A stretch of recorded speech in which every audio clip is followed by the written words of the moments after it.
ఈ ఊళ్ళో దొర ఉంటే ఆ దొర కాడి పని పోతే అట్లా చేసేది అన్నట్ట.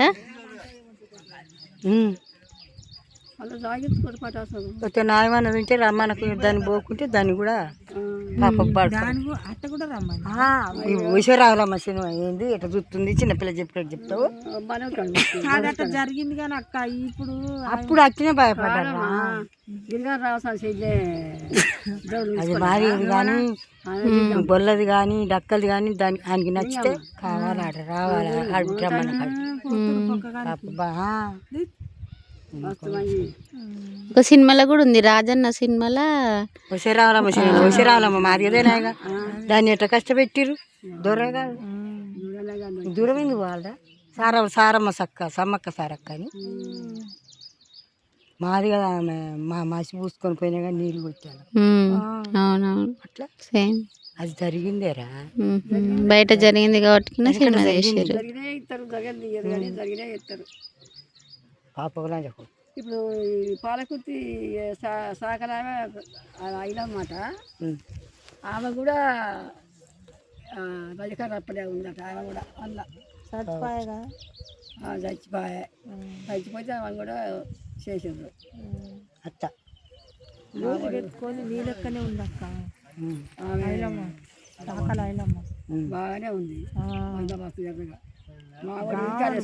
భర్త చచ్చిపోయింది బావని కూడా అది చేసినట్టుంది.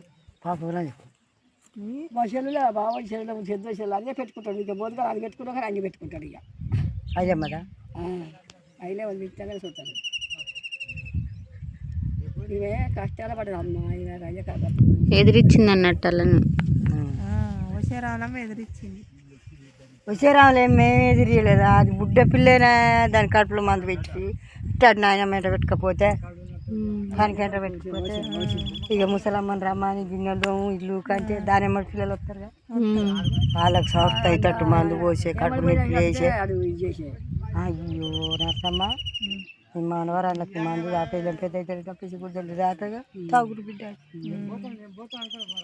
చక్కని ఉన్నారే బంగారం రీతిగా ఉన్నారే నర్సమ్మ నీ మనవరాళ్ళు అండి బుడ్డ పోరగాళ్ళప్పుడే సాగుతా కానీ పోరగాళ్ళనే అట్ట చేసే కదమ్మా దొర చంపింది చంపింది కొడుకును దాని కొడుకును ఆట అంటే